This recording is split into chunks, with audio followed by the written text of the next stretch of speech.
Without further ado, I'd like to go on with our next speaker, who is Noureddine Jebnoun. We are so fortunate to have him with us. He's from Tunisia, and he's a Tunisia expert, and so you can imagine he's been in great demand over the last few weeks.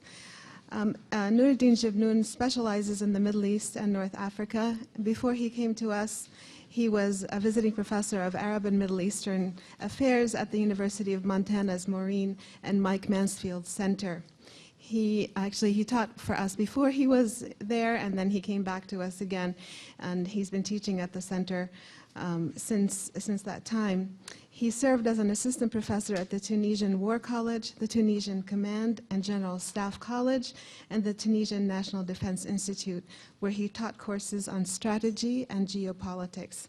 And he's appeared in numerous media outlets recently, including the BBC, NPR, Aljazeera, Voice of America, France 24, Diane Rehm Show, and many others. We're delighted to have him with us. He's going to be talking on Tunisia's post-authoritarian challenges. Welcome, Noureddine Jebnoun. So thank you, Zina, for your generous introduction. And I would like to go through three main points. The first one is what did lead to the collapse of Ben Ali's regime. The second point will be the challenges of the transition toward democracy or democratization. And finally, I would like to conclude with several considerations or several lessons drawn from the Tunisia's revolution. To start, I would like to say, after 23 years of autocratic rule, the regime of Zine al-Abidine Ben Ali has collapsed after slightly less than month of public protests on an unprecedented scale. After more than 2 decades of silence and fear, the Tunisians have dared to the unthinkable. Ben Ali kept Tunisia under his yoke, under the control of almost or more than 130,000 strong security apparatuses and a political party, dominant party, which called the acronym RCD, means Democratic Constitutional Rally, which in reality is neither democratic nor constitutional. The huge repression and propaganda machinery under his personal control managed to suppress any possible deviation for a long time. The beneficiary were the president's clan, his own family, and his family's wife, who appropriated for their own ends, both legally and illegally, vast sectors of the economy and plundered the country's resources without restraint. You know, in political science in general, we talk about different concepts like police state, like a bunker state, but personally I think the Tunisian state was like a thug state. It's a kind of a rogue state. Although aware of this, the population accepted the situation from a combination of fear and sheer contentment. The country's economic and social development was considered satisfactory, and Tunisia was often presented as an example of economic success, especially by the Washington Consensus, means by the IMF, the World Bank, and the Department of Treasury here in Washington, D.C. But in reality, the economic crisis put an end to the assumption, given a declined purchasing power, rising prices, increasing household debt levels, and the highest unemployment rate in the region, estimated at between 14th and 18th, at 23 for the young and at 37% for university graduates. For the latter, injustice adds insult to injury, as corruption and nepotism were seen to be the only way to get a job in Tunisia. The combination of all these factors was the driving force of the protest movement in Tunisia, which led to the fall of the Ben Ali's regime. As an important factor in the rapid propagation of the protest movement throughout the country was the support for the population's demand of the local and regional branches of the Tunisian General Labor Union, which played a very important role in the process of decolonization of Tunisia, the powerful UGTT.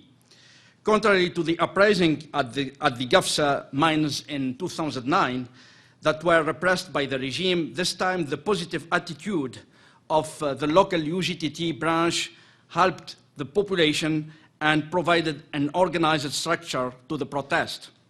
The local base was a decisive factor, despite the union's national bureau being very cautious and late to respond, although today it tries to distance itself from the regime and get on the revolutionary bandwagon.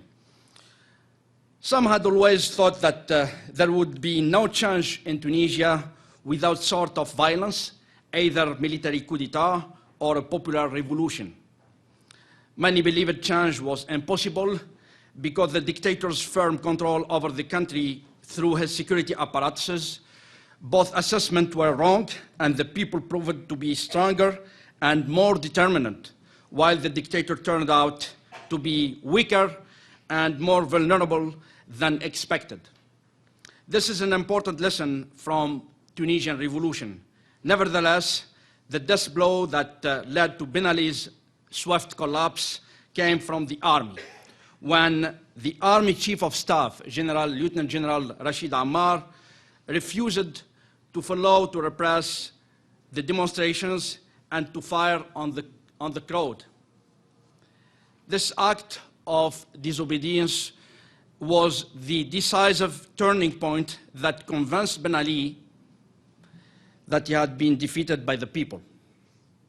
According to different sources, it was the chief of staff of the army who forced Ben Ali to flee Tunisia. You know, in Tunisia, we have like 3 chief of staff: the chief of staff of the army, the chief of staff of the navy, and the chief of staff of the air force. And in general, the army had the big piece, the largest piece, and is the main force in the country, as we haven't here, like in the United States, the chairman of a joint chief of staff. But the chief of staff of the army is considered like the chairman of joint chief of staff. The fall of Ben Ali led to the collapse of his regime that was made up of the security forces and the hegemonic RCD party. It's a kind of combination of security forces, what I called for several times the iron trinity of authoritarianism, which encompasses security forces, the hegemonic party, and business oligarchies. The regime proved to be just very weak, without any social safety network. This is the second lesson from the Tunisian revolution. In order to overcome the past and avoid a possible return, the new government decided to both dismiss the head of the security forces and to suspend the RCD party while awaiting the court order for its dissolution. One of the transition government's first decisions was to cut all and any links between the RCD and the state and the public administration. Now, what are the main challenges of transition toward democratization? The legacy of an authoritarian constitution presents a serious challenges to democratic reform. It's impossible to hold a genuinely free and fair elections under the current constitution, which was like designed by the president and for the fallen president. As for the army, so far there are almost no indication that it intends to play a political role.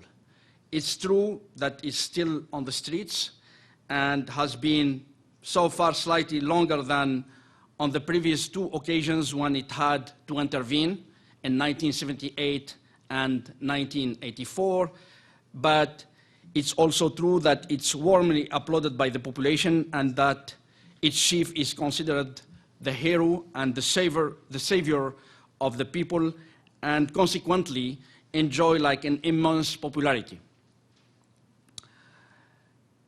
The army has always been loyal to the civil authorities, and personally I believe that the army will not change this equation, and the civil-military relations are very, very explicit, very clear in Tunisia.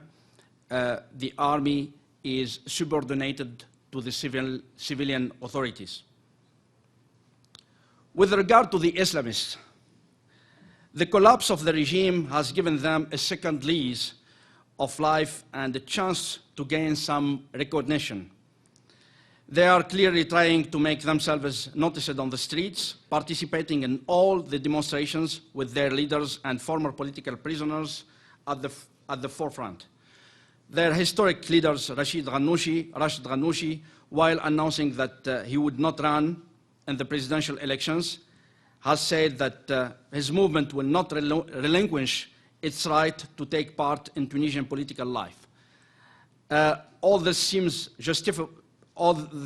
like acceptable and in accordance with the principle of inclusiveness, whereby all political options will be respected.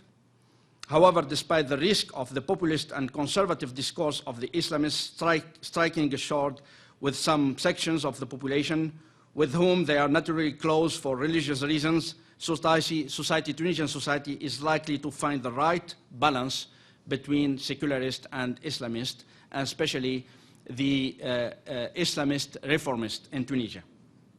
And I believe that Islamists must be part of any political, I will say, political equation in the future in Tunisia.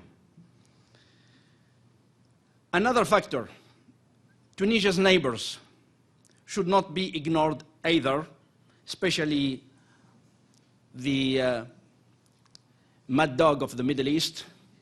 I'm talking about Gaddafi. Contrary to his counterpart along the Maghreb or in other parts of the Arab world, Gaddafi appears to be the only one to have a clear position toward what happened in Tunisia. While at first siding with Tunisia's dictator, he then announced his support for the revolution, and in an interview on a private Tunisian TV channel, he tried to explain how to make a success of the revolution thanks to popular committees. And he said what happened in Tunisia happened before in 1969 in Libya.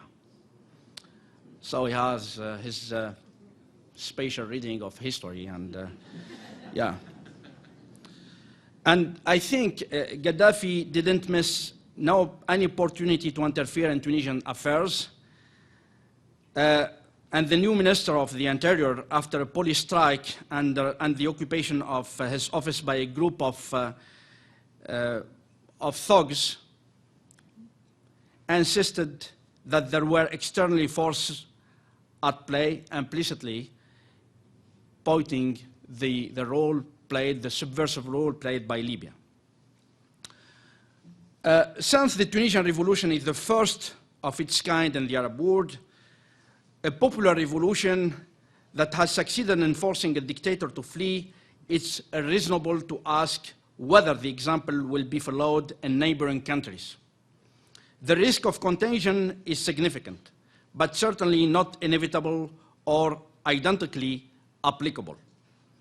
Indeed, from the Atlantic to the Gulf, all Arab societies have reacted to what has occurred in Tunisia: demonstrations of support and anger, cases of emulations.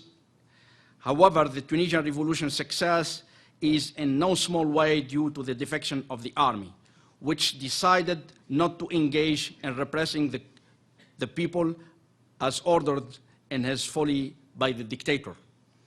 And it's by no means certain that the armed forces in similar regimes in other Arab countries would act in the same way. Events in Egypt and the fall of Mubarak show this reality and confirm it.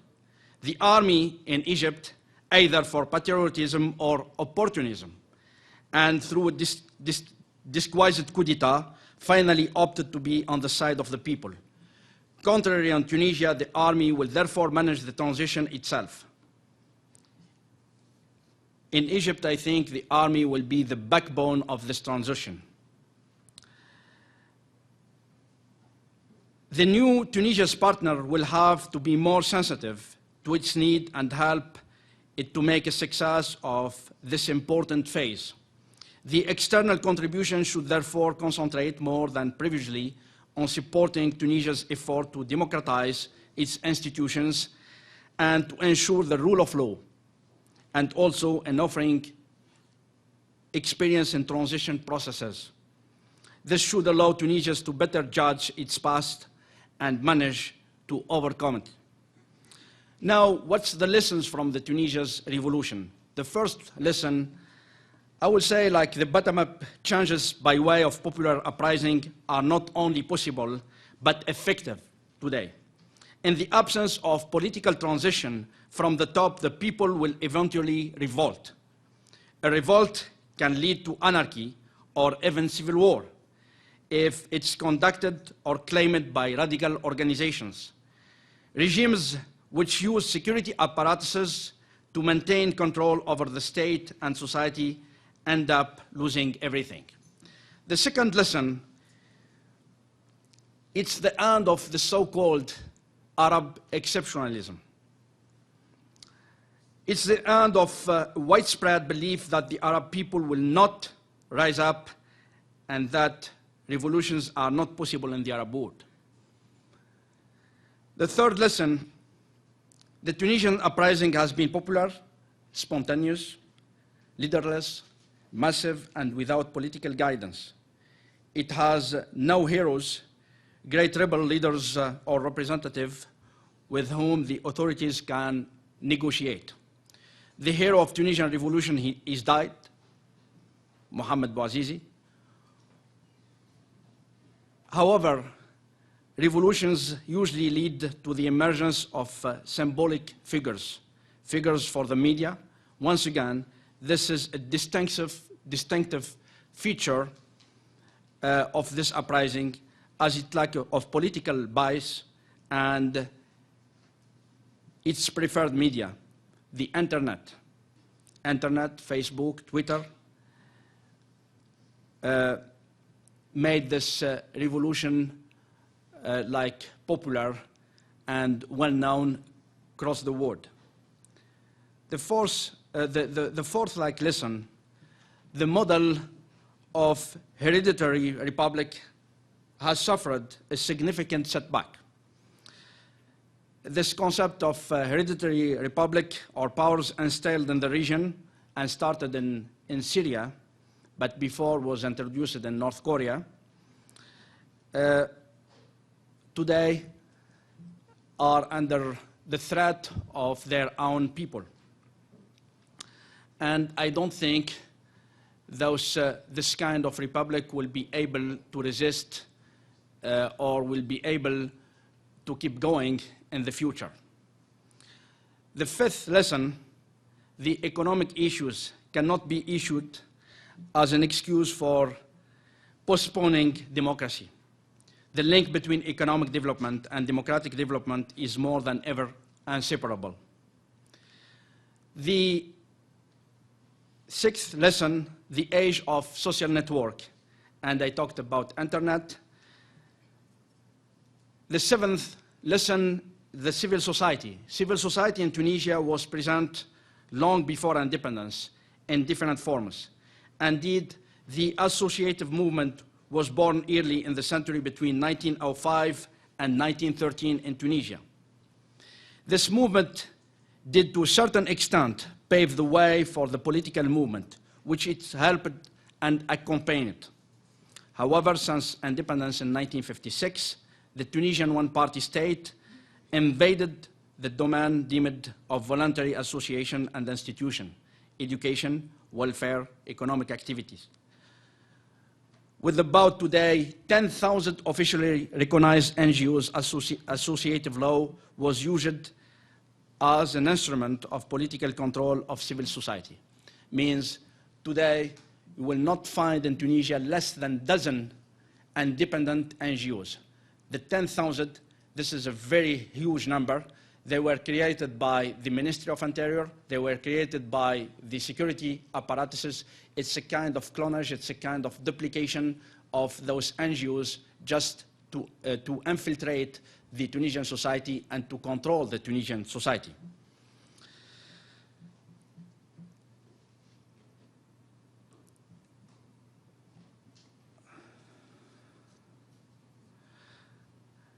So the question, are these NGOs or those governmental, now governmental organizations that have proliferated under one-party regime positive, are they positive bodies for the society, for the transition? Or is their contribution to development and democratization are overvalued? Can they contribute to the assertion of a civil society independent from the state? Can they be the vehicle of moral conscience and alternative project in Tunisia? The last point is the transition towards democracy in Tunisia. I think like Tunisia's transition to democracy is problematic today. Why? The uprising against Ben Ali has freed the reins of an aggressive populism in Tunisia, with a very weak political elite marked by the absence of strong national personalities, one the marginal French-speaking compound unable to relate effectively to the poor and deprived masses. The rebuilding of Tunisia's Islamist forces is predictable. The rein lies to the unsettled road that Tunisian society must navigate, preferably with adequate support from outside, and I think notably from a country like Turkey. To put it succinctly, and this will be my last word, how to introduce reformist thoughts in a country like Tunisia and reformist thoughts of Islam in order to avoid a flawed implementation of democracy in Tunisia. So we'll open the floor for the discussion. Ladies and gentlemen, if you please go to the microphone.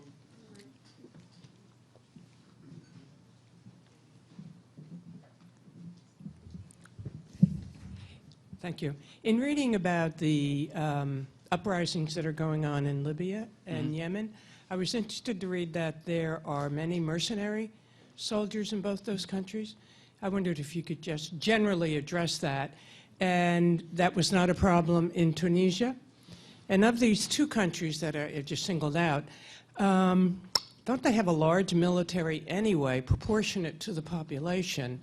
So it struck me as curious as to why the need for mercenaries. Thank you. This is a good question, and let me explain a little bit the context that prevailed in Tunisia until the fall of the regime, and then the situation in Libya.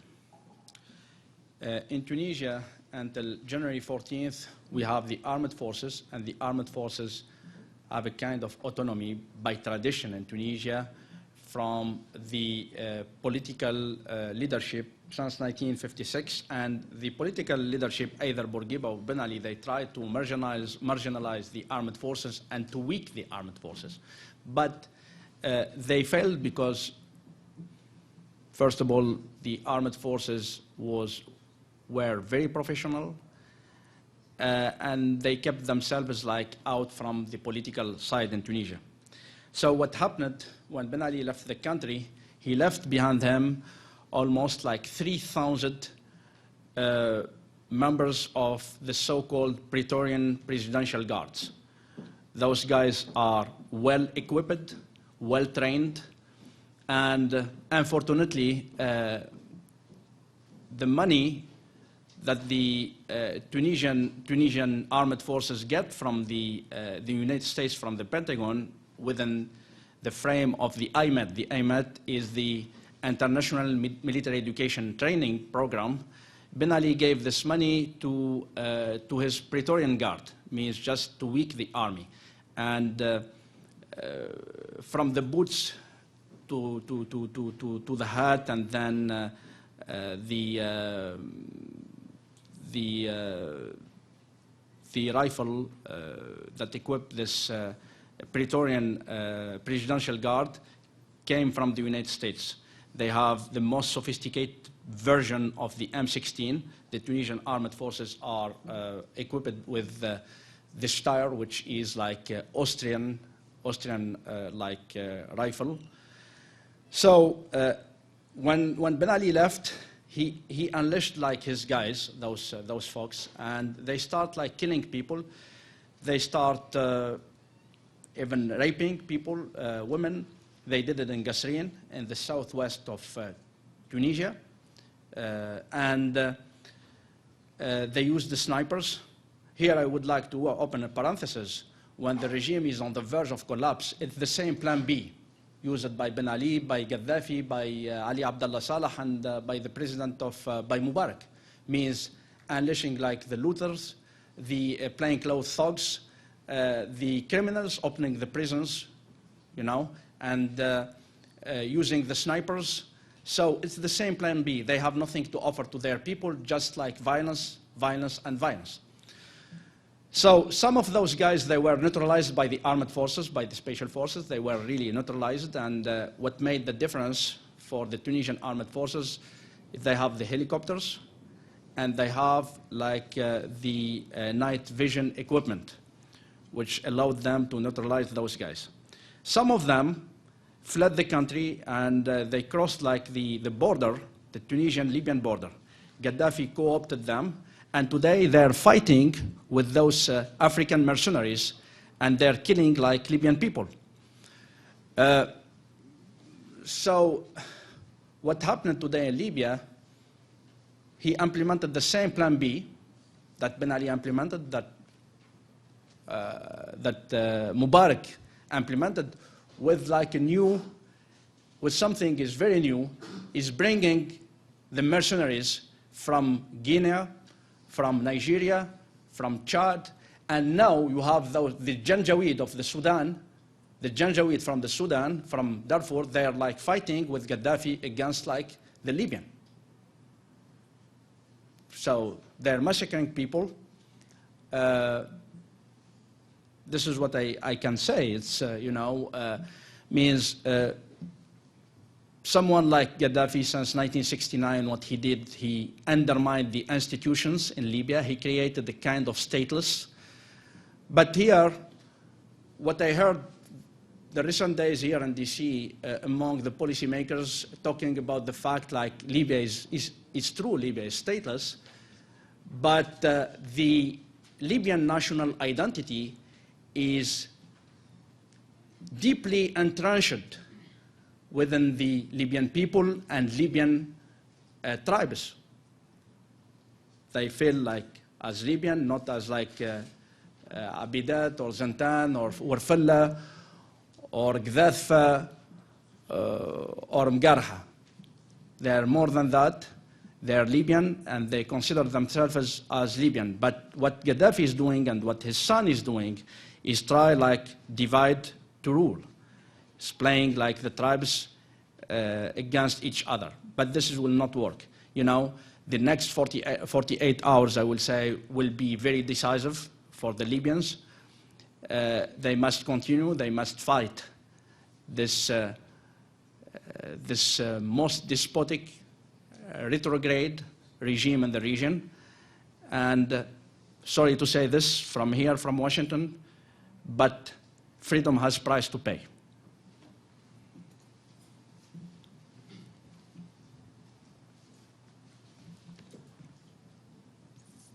The United States is deeply implicated in the unrest in the Middle East. We talk around this all the time this morning. To what extent do the Tunisians understand the relationship the United States government has created with these authoritarian regimes? And what are those implications for the future between relations between Americans, not the government? The United States government sold itself out a long time ago, but just Americans and the people of Tunisia, for instance. Let's talk about the government, and then we'll talk about the people. Regarding the bilateral relationship between the United States and the Tunisian government, the former regime, or Ben Ali. So, if you read like the the cables released by WikiLeaks. You will find like your ambassador, your former ambassador, he's now at the State Department, like criticizing, harshly criticizing like Ben Ali's regime, and even he described the Ben Ali's families as like a quasi-mafia.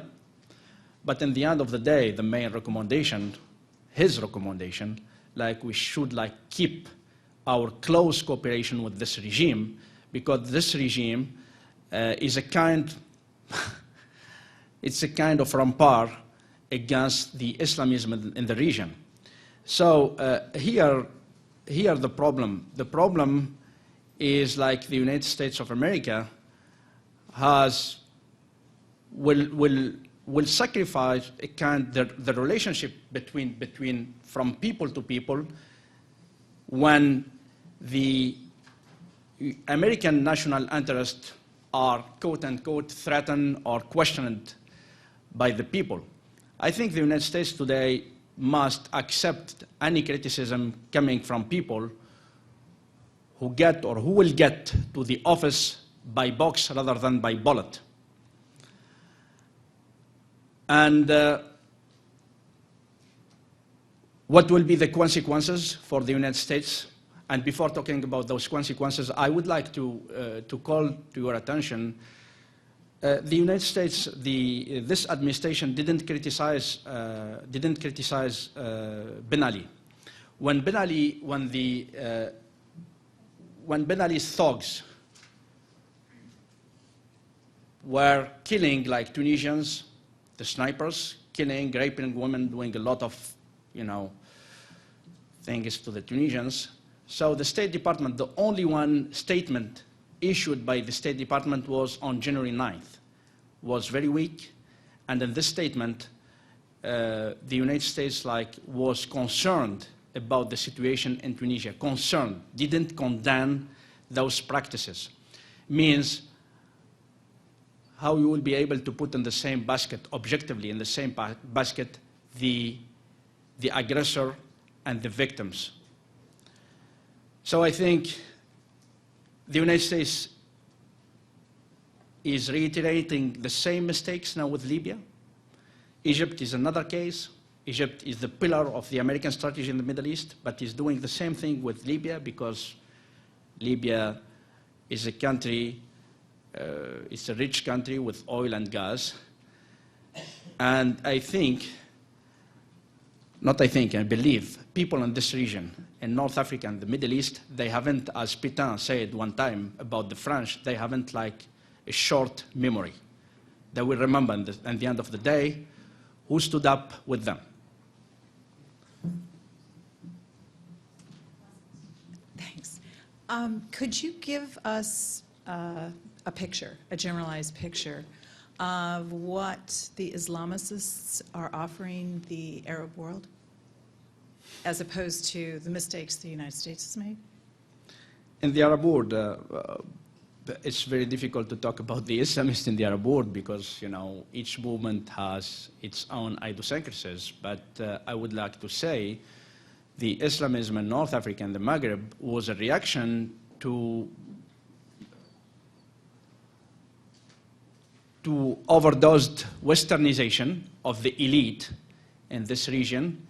So the majority of elite, the elites in this region speak well French, but they're incapable even to speak Arabic,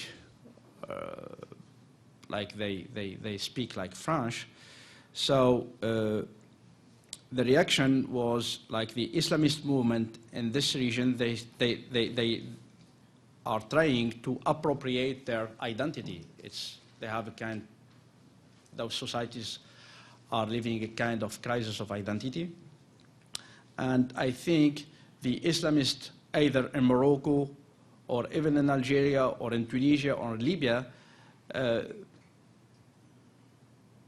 they're very smart, and they're ready to play the game and to be like a member of the political arena in North Africa. For example, if you take the case of Al-Ghanouchi or the case of the Nahda in Tunisia, he said it openly more than 4 years ago that even the Islamists get to the office, they will never question the status of the women in Tunisia. And I think within the democratic process, the people either in Tunisia or in Morocco or in Algeria, they will elect their representative and they will be able to dismiss them, like here in the United States. Yeah. Thank you very much.